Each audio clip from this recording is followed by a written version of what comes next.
प्यारे बच्चों नमस्कार। मैं फिर से 2023 का अंसाल वो जो पेपर आएगा उसका शेष भाग लेके आया हूँ, उसको हल करना है हमें। यहाँ पर देखते हैं आपका क्वेश्चन नंबर 12 में क्या दिया है। यदि सेक थीटा बराबर 2 हो तो थीटा का मान होगा। अब आपको त्रिकोणमिति निष्पत्ति के सारे फार्मूले याद रहने चाहिए। अगर नहीं याद है तो यहाँ पर सारणी दी गई है, इस सारणी की सहायता से भी आप देख के लिख सकते हैं। जैसा कि देखिएगा दिया हुआ है सेक थीटा बराबर 2, तो थीटा की वैल्यू क्या होगी। अगर आपको इसमें थीटा निकालना है तो यहाँ पर ध्यान दीजिएगा, आपसे सेक की वैल्यू पूछ रहा है और थीटा की जगह ये दिया हुआ है आपका सेक थीटा बराबर 2, यानी सेक थीटा की वैल्यू 2 है। तो यहाँ आपको स्पष्ट दिख रहा है ये कितने अंश की वैल्यू हो सकती है। तो आंसर है आपका 60 डिग्री। तो ये आपका ऑप्शन नंबर सी सही हो गया। अगर नहीं याद है तो फिर इसके बाद आपको सारणी में कुछ सारणी को एक लाइन तो याद ही करनी पड़ेगी, बाकी हम अगले वीडियो में इसका ट्रिक बता देंगे किस तरह से आप इसको याद कर पाएंगे। और दूसरा क्वेश्चन दिया हुआ है साइन थीटा बराबर कास थीटा, दिया हुआ है साइन थीटा बराबर कास थीटा। तो ध्यान देते हैं, अगर दिया हुआ है साइन थीटा बराबर कास थीटा हो तो कास थीटा से यदि हम भाग करें तो ये मिल जाएगा साइन थीटा बटे कास थीटा बराबर में 1 आएगा, जिससे ये बनेगा टैन थीटा। टैन थीटा बराबर 1, और आपको पता होगी एक टैन कितने अंश की वैल्यू होती है, तो ये मिलता है टैन थीटा बराबर टैन 45 अंश। इसलिए थीटा बराबर कितना आ जाएगा 45 अंश। अब आप जैसा कि देख पा रहे हैं हमें अभी कोण की वैल्यू डिफाइन किया है कि यहाँ पर कास साइन थीटा और कास थीटा के बराबर होने पर थीटा क्या होगा। तो यहाँ से थीटा कन्फर्म हो गया हमारा। थीटा 0 से 90, ये शर्त भी दे रखा है कि 0 से बड़ा होना चाहिए या बराबर होना चाहिए थीटा, और थीटा से बड़ा या बराबर होना चाहिए 90। यानी इसका मतलब हुआ थीटा 0 से 90 के बीच में हो तो वो वैल्यू आपकी ये 45 अंश मिल गई। यहाँ सारणी से भी आप देख सकते हैं टैन 45 अंश की वैल्यू भी 1 दी गई है, तो यहाँ पर 45 अंश की वैल्यू भी 1 आप निकाल पाते हैं। अब आपसे पूछ क्या रहा है, सेक थीटा की वैल्यू होगी, यानी लास्ट में आपसे सेक थीटा पूछ दे रहा है। सेक थीटा बराबर व्हाट, यानी यहाँ पर थीटा की वैल्यू पुट कर दें तो ये मिलता है सेक 45 अंश। और जैसा कि आप जान रहे हैं सेक 45 अंश की वैल्यू अगर यहाँ से आप कंफर्म करिएगा तो सेक 45 अंश की वैल्यू आपकी आती है करड़ी में 2। तो ये इसका आंसर हो जाएगा ABC में। ज़रा देखिएगा करड़ी में 2, ऑप्शन नंबर सी इसका भी सही है, ऑप्शन नंबर सी आता हुआ। अगर ये सारणी याद नहीं है तो हम आपको सारणी लास्ट में जाकर सारणी को लिखने का ट्रिक बता देंगे, आपको याद करने की ज़रूरत नहीं पड़ेगी। फिलहाल यही होगा कि आप याद कर लें तो बहुत बेहतर होगा। अब तीसरी वैल्यू दिया हुआ है क्वेश्चन नंबर 14। अगला क्वेश्चन है 3 cot थीटा इज इक्वल 4। तो अब देखते हैं 3 cot थीटा बराबर 4 है तो थीटा, अब इसमें क्या पूछ रहा है थोड़ा सा इसको देखते हैं। यदि 3 cot A बराबर 4 हो तो सेक A का मान होगा। तो इसको थोड़ा सा कैलकुलेट करते हैं और वैल्यू फाइंड करते हैं। तो इसको हम थोड़ा सा दूसरे तरीके से हल करेंगे। दो विधियां बता रहे हैं इसकी, चाहे जैसे हो आप हल कर लीजिएगा। एक तो सूत्र के माध्यम से होगा, दूसरा एक त्रिकोणमिति के समीकरण यानी त्रिभुज के संबंध नियम से हो जाएगा। तो पहला देखते हैं 3 cot A बराबर में दे रखा है आपका 4, और आपको याद होना चाहिए काट ए की वैल्यू फाइंड कीजिए। काट ए इज इक्वल 4/3 हो जाएगा। अब याद रखिए इनमें से तो कोई, ये जो आपको टेबल दी गई इसमें कोई वैल्यू ऐसी इस प्रकार की नहीं है। जब इस प्रकार की वैल्यू टेबल में नहीं मिलती है तो हम सीधे त्रिभुज का सहारा लेते हैं। अब आपको पता होना चाहिए काट थीटा बराबर क्या होता है। तो काट थीटा बराबर होता है आधार बटे लंब। अब एक ट्रायंगल आप बनाइए जिसमें इसका एक आधार हो और एक लंब हो, एक राइट एंगल बना लीजिए। फिर इसके बाद इस त्रिभुज में चलते हैं। काट ए बराबर आधार बटे लंब, यानी आधार की वैल्यू आपकी मिलती है 4, इसको A कह सकते हैं आप। ये वैल्यू आधार की मिल गई 4 और लंब की वैल्यू 3 मिल गई। पाइथागोरस थ्योरम लागू करेंगे। मान लीजिए ये त्रिभुज PQR अगर ऐसा लिखा हुआ है तो यहाँ से लिख सकते हैं PR वर्ग बराबर PQ square plus QR square. अब यहाँ से गौर कीजिएगा PR स्क्वायर हमको निकालना है पी आर स्क्वायर बराबर पी क्यू की वैल्यू आपकी आ जाएगी 4 का वर्ग प्लस क्यू आर की वैल्यू कितना हो जाएगी, क्यू आर की जो वैल्यू है, ये क्यू आर की वैल्यू यहाँ 3 पुट कर देते हैं तो ये हो जाएगा 3 का वर्ग। तो P R square is equals to 16 plus 3 3 जा 9, ये P R square is equal ये हो जाएगा 25, जिससे P R is equal square root 25, यहाँ से मिलता है पी आर इज इक्वल ये 5 मिल जाएगा। तो आपका पी आर की वैल्यू डिफाइन हो गई 5। तो यहाँ से किसी भी ये 5 यहाँ पर लिख सकते हैं आप। तो आपकी 5 मिल चुकी है पी आर की वैल्यू। अब इसी एंगल से हम ये देखते हैं कि सेक थीटा की यानी सेक ए की वैल्यू क्या होगी। तो सेक ए बराबर अगर हम निकालना चाहें तो ये मिलेगा सेक ए बराबर आपको फार्मूले का पता होना चाहिए। का से अगर आपको थोड़ा सा भी दिक्कत होगी याद करने में तो दिक्कत हो जाएगी, आपको इसका सूत्र पता होना चाहिए। जैसे हमने लिखा हुआ है काट ए बराबर आधार बटे लंब, तो सेक ए बराबर होता है कर्ड बटे आधार। ये आपका कर्ड बटे आधार आ गया। तो कर्ड आपका कितना है 5, तो ये मिल जाएगा 5 बटे आधार आपका कितना है 4, तो ये वैल्यू मिल गई 5 बटे 4। तो ऑप्शन में देखिएगा ये आपका दिया हुआ है 3 बटे 4, 5 बटे 4, 2 बटे 3, 3 बटे 2। तो यहाँ से स्पष्ट हो गया सेक ए की वैल्यू हमारी कितनी आ गई है 5 बटा 4। तो ये विकल्प सही हुआ बी 5 बटा 4। तो ये दूसरा विकल्प सही हो गया। अब अगले क्वेश्चन की ओर बढ़ते हैं, जरा क्वेश्चन को देखते हैं। अब ये क्वेश्चन दिया हुआ है 6 सेंटीमीटर त्रिज्या वाले वृत्तखंड जिसका कोण 60 अंश है का क्षेत्रफल होगा। मतलब आपसे कैलकुलेशन करवाना चाहता है और आपको कैलकुलेशन करना ही पड़ेगा थोड़ा सा। अब यहाँ पर हम देख लेते हैं 6 सेंटीमीटर त्रिज्या का एक वृत्त खींचा हुआ है। 6 सेंटीमीटर त्रिज्या वाले वृत्तखंड मतलब ये कोई वृत्त है, इसकी रेडियस मिल जा रही है। ये देखिए ये रेडियस मतलब इसकी ये त्रिज्या हो गई 6 सेंटीमीटर त्रिज्या दे दिया हुआ है। और आपसे कह रहा है 6 सेंटीमीटर त्रिज्या वाले वृत्तखंड जिसका कोण 60 अंश है, यानी इसका शीर्ष कोण जो बन रहा है ये 60 डिग्री, ये आपका वृत्तखंड है। तो इस वृत्तखंड का वो एरिया आपसे पूछ रहा है कि वृत्तखंड का एरिया क्या होगा। तो सीधी सी बात है, इसको कैलकुलेट करते हैं। आपको फार्मूला पता होना चाहिए वृत्तखंड का क्षेत्रफल।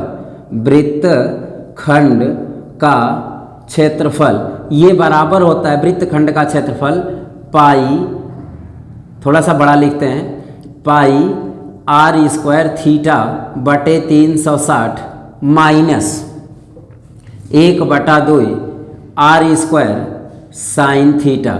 अब एक नज़र डालिएगा, अब आपको बहुविकल्पी प्रश्नों को ज़्यादा हल करने की ज़रूरत नहीं होती है, क्योंकि अगर आपको संभावना बन रही है सही उत्तर आने की तभी हल करते हैं, अदरवाइज अपने अनुमान के माध्यम से इसको कैलकुलेट कर ही लेते हैं।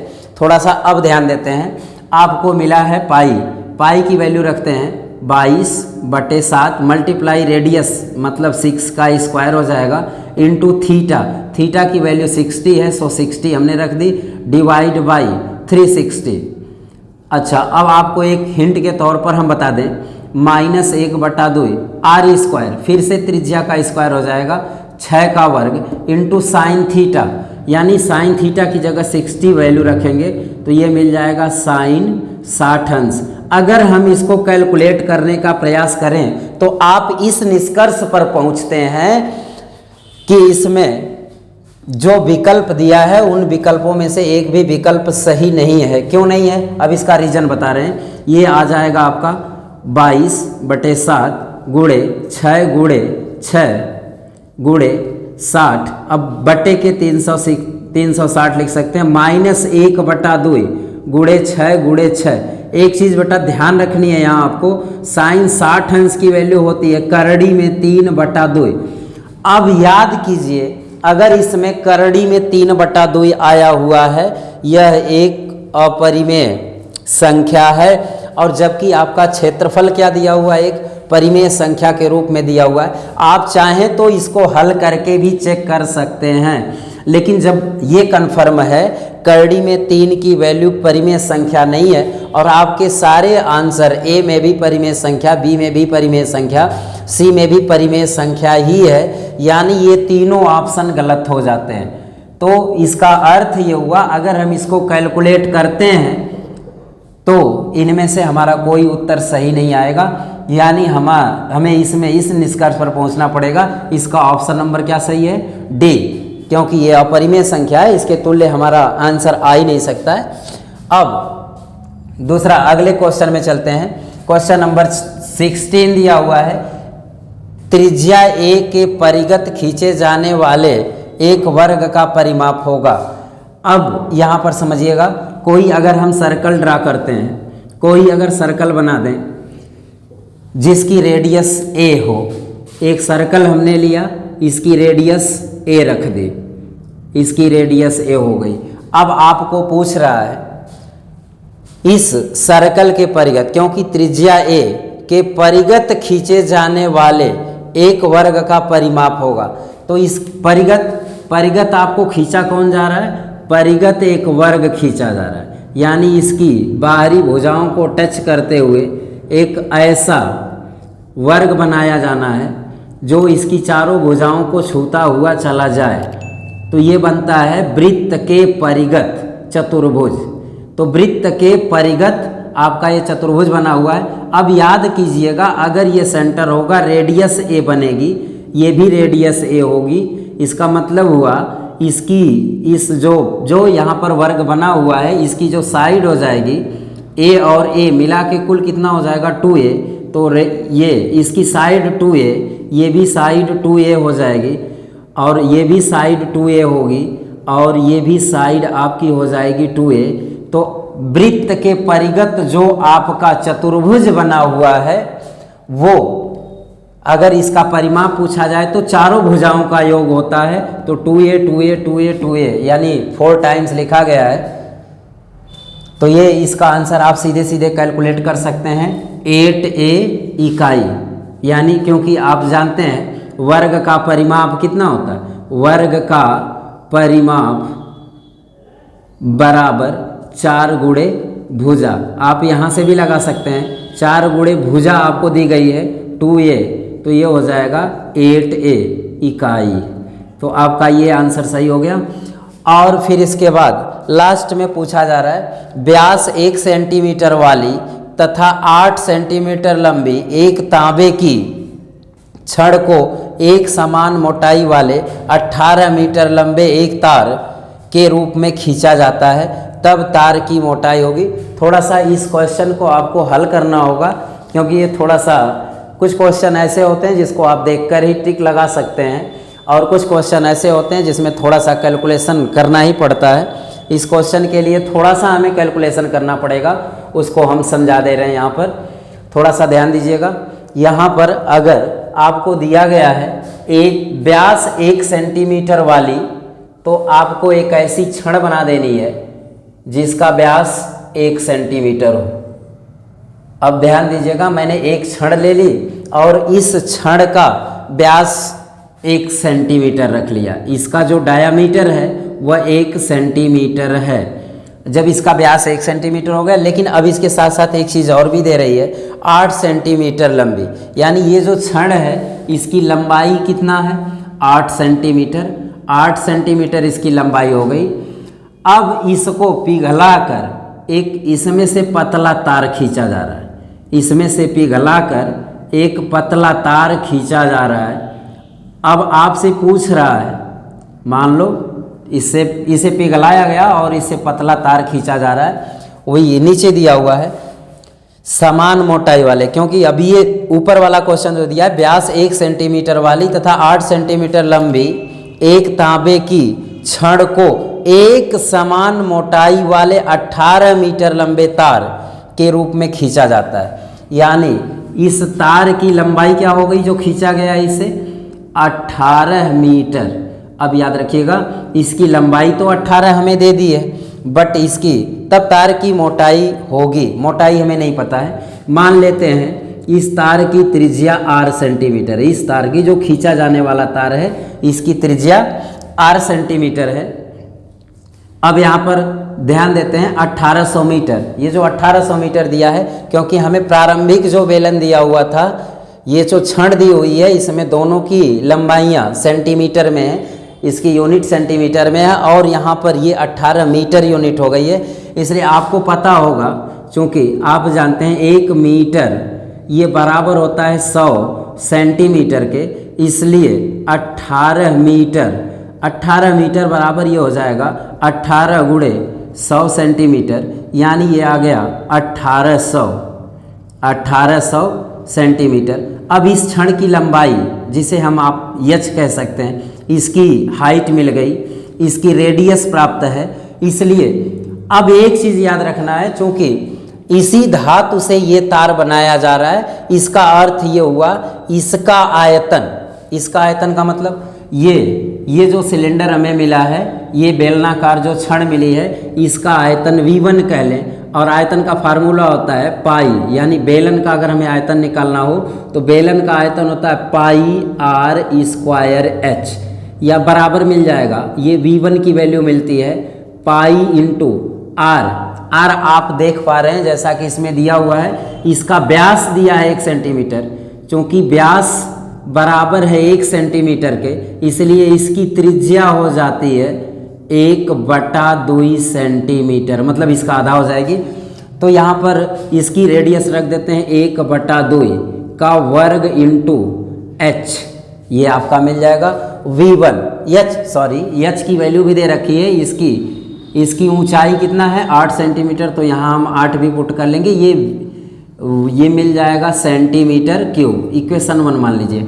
अब चलते हैं हम, ये जो तार खींचा गया है इसका आयतन निकालते हैं। तो आप सीधे लिखेंगे खींचे गए तार का आयतन, यानी यहीं पर लिख लेते हैं खींचे गए तार का आयतन, मतलब इसका आयतन आपसे पूछ रहा है, इसको V2 कह लें, तो इसका भी फार्मूला फिर से वही चलेगा, V2 बराबर, या फिर आयतन के लिए लिखिएगा पाई r²h से V2 की वैल्यू मिलती है पाई, यहाँ पर लिख लीजिए r, रेडियस इसका पता नहीं है तो इसको r² ही लिख लेते हैं। फिर इसके बाद चलते हैं h का कैलकुलेशन करने के लिए आपके पास 1800 मिला हुआ है, तो इसको लिख देते हैं 1800। अब एक चीज़ याद होना चाहिए, क्योंकि ये जो तार है, ये छड़ है, इसी को पिघलाकर ये तार बनाई जा रही है, अतः इसका आयतन, यानी ये जो आयतन V1 है, इसका आयतन जो V2 है, ये आपस में दोनों इक्वल होने चाहिए। तो दोनों को इक्वल दिखा देते हैं, यानी इसका आयतन हमें जो मिला है, इस वाली छड़ का आयतन है V2, तो ये मिलेगा पाई r² इंटू 1800, बराबर में आपका आएगा V1, यानी पाई इंटू 1/2 का वर्ग इंटू h की वैल्यू आपकी 8 आ गई है। अब यहाँ पर ध्यान देते हैं, पाई से पाई तो कैंसिल हो गया, दोनों पक्ष में है, r² की वैल्यू लेके चलते हैं, r² इज इक्वल, अब इसको लिखा जा सकता है 1/4 मल्टीप्लाई 8 होल डिवाइड बाई 1800। अब यहाँ से हमें इसको कैलकुलेट करना है, तो ये इसको इससे काटते हैं, तो ये 4 दूना 8 हो जाएगा, 2 बचा, या r² इज इक्वल 2/1800। अब इसको कट करते हैं, 2 1 जा 2, 9 जा 18, यानी r² की जो वैल्यू आ गई हमारे पास में, r² की वैल्यू हमें प्राप्त होती है 1/900। अब यहाँ से स्क्वायर रूट हटाएंगे तो ये हमारा मिलेगा r इज इक्वल √1/900, यहाँ से मिल जाएगा, इसका वर्गमूल 900 का निकालेंगे, आपको पता होगा 1 इज डिवाइडेड बाई, ये मिल जाएगा 30, यानी ये 30 मिल गया। अगर इसको डिवाइड करते हैं, जब अब तो नॉर्मली आपको कैलकुलेट करना है और भाग देना है, भाग आप स्वतः दे लीजिएगा, और इसका लगभग आंसर आएगा पॉइंट में। अब ज़रा चेक कर लेते हैं क्या दिया हुआ है, 0.67 डेसिमल में आएगा ही, और बाकी कोई भी वैल्यू डेसिमल में है नहीं, तो मैं ये यहाँ पर ये लगभग ये ऑप्शन नंबर ए सही होता हुआ नज़र आए, यानी आप 1 में 30 से भाग देंगे तो आएगा 0.67। तो आपका ये आंसर आ गया 0.67 mm लगभग। अब अगले क्वेश्चन पर चलने से पहले हम इस सारणी का ट्रिक बताने के लिए गए थे। अगर आपको याद नहीं है सारणी तो आपको करना क्या है, आपको शुरू से नंबर 0, 1, 2, 3, 4 लिखने के पश्चात 4 से भाग दे देना है। आई थिंक जैसे मैंने आपको पहला नंबर 0 दिया, दूसरा नंबर 1, तीसरा नंबर 2, फिर ये 3, 4 तक नंबर लिख लिए, 4 से डिवाइड कर दिए, स्क्वायर रूट लगा दिए, ये जो वैल्यू प्राप्त होती है साइन थीटा की हो जाएगी। अब याद रखिएगा साइन थीटा से कॉस थीटा प्राप्त करना है तो इसको रिवर्स क्रम में लिखते चले आते हैं, ये अपनी जगह पर, ये अपनी जगह पर, ये अपनी जगह पर। फिर कॉस थीटा से अगर हमें टेन थीटा प्राप्त करना हो तो साइन में कॉस की भाग दे लेते हैं, यानी इसमें इससे भाग करेंगे तो ये 0 आ जाएगा, 2 से 2 कट जाएगा तो बचता है 1/3, ये मिल गया। और ये इसको डिवाइड कर देगा तो पूरा कट जाएगा एक बार में, तो 1 आ जाएगा। इसको डिवाइड करते हैं तो 2 से 2 कैंसिल होता है, करड़ी में 3 बचता है और 1 यहाँ पर बचा हुआ है। 1 में अगर 0 से भाग देंगे तो इनफाइनाइट आ जाएगा। फिर काट का व्युत्क्रम निष्पत्ति, काट की tan, ये जो काट निष्पत्ति है काट थीटा tan की ठीक व्युत्क्रम होती है या कोटि पूरक कह सकते हैं। कोटि पूरक निष्पत्तियों में विपरीतार्थक संबंध होते हैं, इसलिए ये इनफाइनाइट यहाँ, ये करड़ी में 3 यहाँ, 1 यहाँ, 1/करड़ी में 3 यहाँ, 0 यहाँ। फिर से चलते हैं sec theta. Sec theta cos theta का व्युत्क्रम होता है, यानी इसके अंश को हर में परस्पर तब्दील कर दें तो जो आने वाली राशि है वो सेक थीटा की मिल जाती है। और लास्ट में बचता है कोसेक थीटा, ये साइन थीटा का व्युत्क्रम होता है। साइन थीटा को पलट दें, इसके बटा 1 मान के अगर पलटें तो यहाँ पर देखिए जो सारी वैल्यू हैं सभी वैल्यू का व्युत्क्रम आ रही है। इस तरह से आप इसको याद कर सकते हैं। अब चलते हैं अगले क्वेश्चन की ओर। अब आइए देखते हैं अगले क्वेश्चन को। अगला क्वेश्चन हमारे पास में क्या हुआ है, ये दिया हुआ है क्वेश्चन नंबर 18। बैडमिंटन खेलने के लिए प्रयुक्त की जाने वाली शटलकॉक का आकार संयोजन होता है। शटलकॉक का मतलब आप समझ गए होंगे, बैडमिंटन खेलते समय जिस चिड़िया का हम यूज करते हैं या जिसे पक्षी बोलते हैं, सीधी सी बात है, इसका आकार कुछ इस तरीके का होता है, इस तरीके का होता है।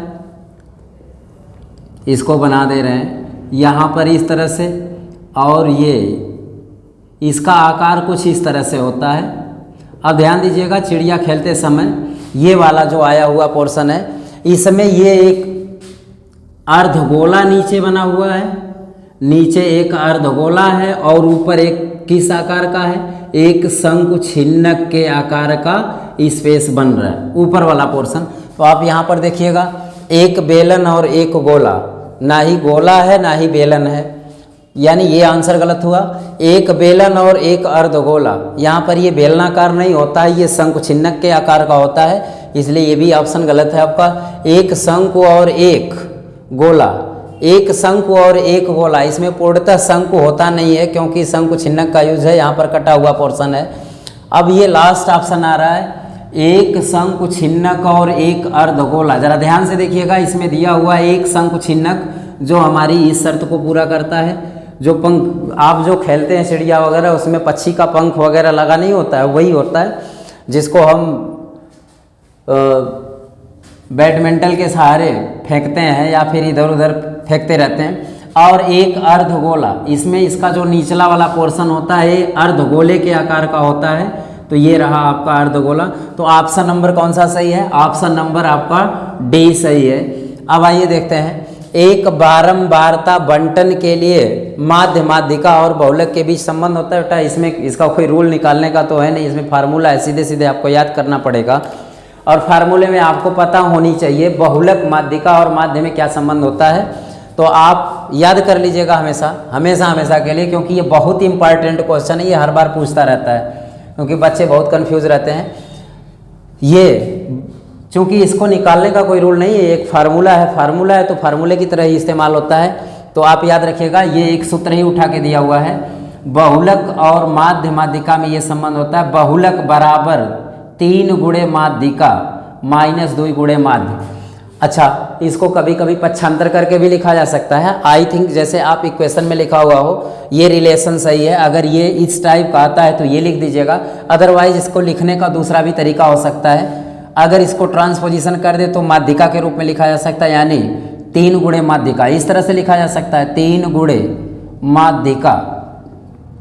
3 गुणे माध्यिका बराबर, इसको पक्षांतर कर लेते तो बहुलक प्लस ये मिल जाएगा बहुलक प्लस, ये बहुलक है इधर आके प्लस हो जाएगा प्लस 2 माध्य। तो एक आप याद रखेंगे, एक आप अगर याद रखते हैं तो आप इस तरह का जो भी आएगा इधर उधर करके देगा, पक्षांतर करके देगा तो भी उसे आप निकाल सकते हैं।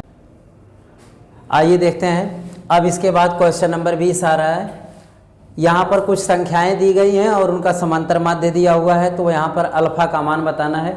आपको एक फार्मूला पता है, x बार बराबर सिग्मा x बटे n। सिग्मा x क्या है, ये जितने नंबर हमें दिए जाते हैं उन समस्त नंबरों का योग दिखाता है। यानी हमारे पास में जो नंबर है अल्फा है, alpha plus 2, alpha plus 4, alpha plus 6 और अल्फा प्लस 8, ये हमारे पास नंबर हैं और इनका समांतर माध्य दिया हुआ है 11। तो x बार 11 दे दिया है, यानी यहाँ पर लिखेंगे 11 इज इक्वल सिग्मा x का मतलब सभी नंबरों को ऐड करना है आपको, यानी alpha, alpha plus 2, alpha plus 4, alpha plus 6, alpha plus 8 का सम करना है आपको।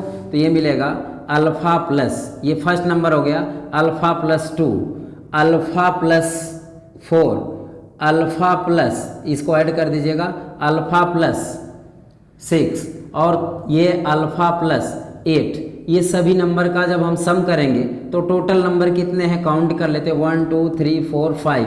तो ये 5 नंबर हुए हमारे पास। ये इधर आएगा मल्टीप्लाई हो जाएगा तो ये हो जाएगा 55 और इधर सम करते हैं अल्फा अल्फा अल्फा, ये कितने टाइम्स हैं 1 2 3 4 5, यानी 5 अल्फा प्लस में आपका आएगा, अगर इसको ऐड करते हैं 8 एंड 6 14, 4 18, 2 20, यानी 20 हो गया। अब इसको ट्रांसपोजिशन करते हैं तो ये मिलेगा 55 माइनस 20 इज इक्वल 5 अल्फा। अगर हम इसमें से इसको घटाने का प्रयास करें तो ये मिलता है 35 इज इक्वल 5 अल्फा।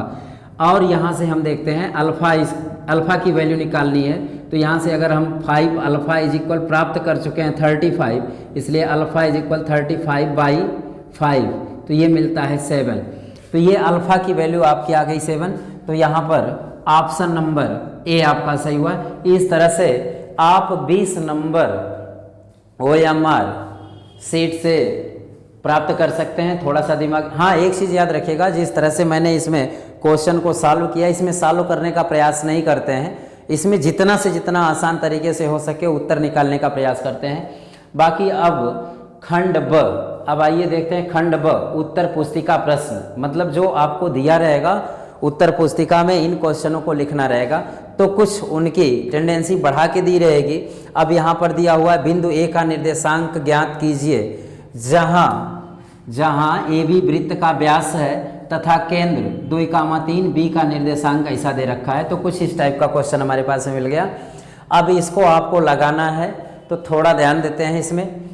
सपोज कल्पना करिए, या फिर यहाँ पर देख लीजिए, यहाँ पर एक व्यास खींच लीजिए, व्यास के सिरे ए और बी हैं, इसका सेंटर ओ कह लीजिए, सेंटर ओ हुआ, और केंद्र का निर्देशांक दे रहा है आपका 2,3, 2,-3 दिया हुआ है, इसका निर्देशांक 2,3 है, और बी का निर्देशांक 1,4 दे रहा, 1,4 है, और आपसे पूछा जा रहा है कि इन केस x की वैल्यू क्या होगी, मतलब a का निर्देशांक क्या होगा, इसको हमको पता करना है। तो जिसका निर्देशांक मालूम नहीं होता है उसको तो हम मान लेते हैं निकालने के लिए। तो अब देखते हैं, अगर हम मान लें, कंसीडर कर लें, एक पॉइंट हमारे पास में x1, y1 है, तो हमें एक फार्मूला मिलता है। फार्मूला क्या होता है, किसी रेखाखंड के मध्य बिंदु का निर्देशांक, मध्य बिंदु का निर्देशांक का फार्मूला आपको पता होगा, अगर नहीं पता है तो हम लिख देते हैं। यानी कोई रेखाखंड हमें दिया हो, किसी रेखाखंड, सपोज ये x1 y1 है और ये x2 y2 है, इसके मध्य बिंदु का अगर निर्देशांक हमें प्राप्त करना है, दिस इज एक्स वाई, तो इस एक्स वाई और इनमें क्या रिलेशन होता है, ये x इक्वल होता है x1 धन x2 इज डिवाइड बाई 2, और इसका जो y कोऑर्डिनेट होता है इन y के साथ कैसे जुड़ता है, ये y इज इक्वल y1 धन y2 बटा 2 होता है। तो ये फार्मूला आप याद रखेंगे मध्य बिंदु के निर्देशांक के लिए जब x की वैल्यू फाइंड करते हैं। अब यहाँ से कंपैरिजन करते हैं, x1 y1 तो वही वैल्यू है आपके पहले निर्देशांक की, x2 y2 ये बन जाएगी, x y का वर्ग ये कर जाएगा। तो अब इसके हिसाब से हमें निकालना पड़ेगा। तो अब देखते हैं x1 y1 तो ऑलरेडी दिया ही है, x1 को ही पुट कर रहा है, y1 को ही पुट कर रहा है, यानी x1 बराबर x1 लिख लीजिए, y1 बराबर y1 ही आपका। दूसरा वाला पॉइंट सिरे b का निर्देशांक x2 चलेगा, तो ये हो जाएगा x2 बराबर 1 और ये मिलेगा y2 बराबर कितना मिलेगा 4 आ गया। और चूंकि आप जानते हैं ये मध्य बिंदु हुआ, क्यों हुआ, क्योंकि ये डायामीटर है, व्यास आप जानते हैं व्यास, अगर कोई व्यास खींचा हुआ है तो उसका जो केंद्र होता है वो दोनों सिरों से समान दूरी पर होता है, क्योंकि ये भी त्रिज्या है और ये भी त्रिज्या है, दोनों distances, both distance are equal. So ये लंबाई इस लंबाई के बराबर हो जाएगी, तो वो मध्य बिंदु हो जाएगा। तो मध्य बिंदु का फार्मूला यूज करते हुए हम चलेंगे। तो फिर से लिखते हैं, इसी फार्मूले को कुछ इस तरीके से लिख लेते हैं। तो फार्मूला हमारा x निर्देशांक निकालने का मिलता है, तो x की वैल्यू हमारी मिलती है, चूँकि अब फार्मूला रख रहे हैं, सॉरी अभी इसमें तो एक छूटा हुआ है, सेंटर की वैल्यू छूटी हुई है, यानी ये मध्य बिंदु का निर्देशांक x की वैल्यू है 2 और y की वैल्यू आपकी आ रही है -3, और ये -3, ये जो -3 आया हुआ है y की वैल्यू है। अब इसमें देखते हैं, फार्मूला पहला वाला यूज कीजिए, तो आपको मिलता है x बराबर x1 धन x2 बटा 2। x की वैल्यू हमारे पास में कितना है, यहाँ से देखिएगा 2 है, x की वैल्यू 2 रख लें, और फिर इसके बाद मिलता है x1 की वैल्यू तो x1 ही है जिसे हमें ज्ञात ही करना है, ये x1 ही हो गया, प्लस x2 की वैल्यू यहाँ से मिल जाएगी 1 बटा में कितना आएगा 2। अब इसका वज्र गुणन कर दें, मतलब इसके बटा 1 मान कर तिर्यक गुणा करते हैं, तो ये मिलेगा 2 2 जा 4, यानी 4 बराबर x1 प्लस 1 पक्षांतर करते हैं तो ये मिलेगा 4 माइनस 1 बराबर x1। तो x1 की वैल्यू हमें आ गई, x1 की वैल्यू आ गई 3। अब चलते हैं y1 की वैल्यू फाइंड करने, y की वैल्यू फाइंड कर लें, y1 की वैल्यू निकालना है। तो फिर से हम दोबारा सूत्र ये वाला यूज़ करेंगे, ये वाला सूत्र यूज़ करेंगे, तो ये वाला मिलेगा हमें y बराबर y1 प्लस y2 बटा 2। y की वैल्यू यहाँ से देखिएगा -3 दी हुई है, -3 बराबर y1 की जगह हमारे पास में y1 ही है और कोई नहीं है, y1 प्लस y2 की वैल्यू 4 मिल जा रही है, y2 की वैल्यू 4 है, तो यहाँ पर 4 लिख देते हैं, डिवाइड बाई में 2, ये 2 लिख देते हैं, 3 2 जा 6, तो ये मिलेगा -6 बराबर y1 प्लस 4। ये ट्रांसपोजिशन कर लें तो ये मिलता है -6 माइनस 4 इज इक्वल y1, या y1 की वैल्यू मिल गई हमारे पास में -10। तो अब इसका निर्देशांक बताना है, किसका निर्देशांक बताना है, यहाँ पर पता करना है a का निर्देशांक बताइए। तो a का निर्देशांक है अतः निर्देशांक, अतः बिंदु a का निर्देशांक बराबर हो जाएगा, निर्देशांक को x कामा y, x1 कामा y1 लिख दें, तो ये मिलता है आपका x1 की वैल्यू जो हमारे पास में आई थी 3 आई थी, कामा -10 आ गई। अब ये इस तरह से आप निर्देशांक निकालेंगे, यहाँ पर वृत्त जो दिया हुआ है उसके अकॉर्डिंग। अब आइए आगे चलते हैं, दूसरा क्वेश्चन आइए देखते हैं। इसको अगर हम शॉर्टकट तरीके से लगाना चाहें तो एक ऑप्शन आपके पास और भी है, अगर हम इसको बहुविकल्पी के रूप में देखें, अगर ये क्वेश्चन हमारे पास OMR सीट से होता तो हम इतना न लिख के एक काम कर लेते। क्यों? अब आपको पता है ये मध्य बिंदु है, क्योंकि ये सेंटर है AB का, वृत्त का व्यास जो AB दिया जा रहा है इसका सेंटर है। आपको इसको चेक करने के लिए एक काम और करने की ज़रूरत होती है OMR सीट के लिए, अगर ऐसा क्वेश्चन बहुविकल्पी ऑब्जेक्टिव टाइप आए, यानी आपको इतना स्मरण रखना होगा कि अगर A और B कोई रेखाखंड दिया हो, उसका मध्य बिंदु दिया हो और किनारे वाला कोई भी निर्देशांक पूछा जाए, तो आपको एक छोटी सी ट्रिक आजमा लेनी है। यानी जो सेंटर वाला पॉइंट है उसका दोगुना करते हुए अगले वाले पॉइंट यानी किसी भी किनारे का, चाहे किनारे ए का हो चाहे किनारे बी का हो, दोनों किनारों में से कोई एक किनारे की वैल्यू को घटा देते हैं। अब यहाँ पर देखिएगा, अगर हम इसको डायरेक्टली निकालना चाहें तो कैसे निकलेगा, इसका हम दूना कर लेते हैं। इसका दूना करेंगे तो 2 2 जा 4, 4 में से 1 घटा देते हैं तो कितना आएगा 3। तो यहाँ पर वैल्यू हमारी मिल जाती है 3। ध्यान दीजिएगा इस बात को, अगर ऑब्जेक्टिव टाइप आता है तो आप ऐसा करेंगे, अदरवाइज ऐसा नहीं करना है आपको।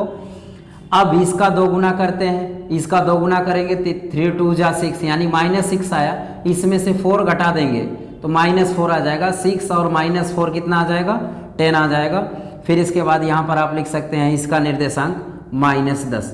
तो ये आप चेक करके देख सकते हैं। याद रखिएगा, अगर मध्य बिंदु का निर्देशांक दिया हो, एक किनारे का दिया हो और किसी किनारे का पूछा जा रहा हो, तो मध्य बिंदु का सीधे दोगुना करके किसी भी पॉइंट के x और y निर्देशांकों को क्रमशः घटाने पर ये वैल्यू आपको मिलना शुरू हो जाती है और आप वैल्यू अच्छे तरीके से निकाल सकते हैं।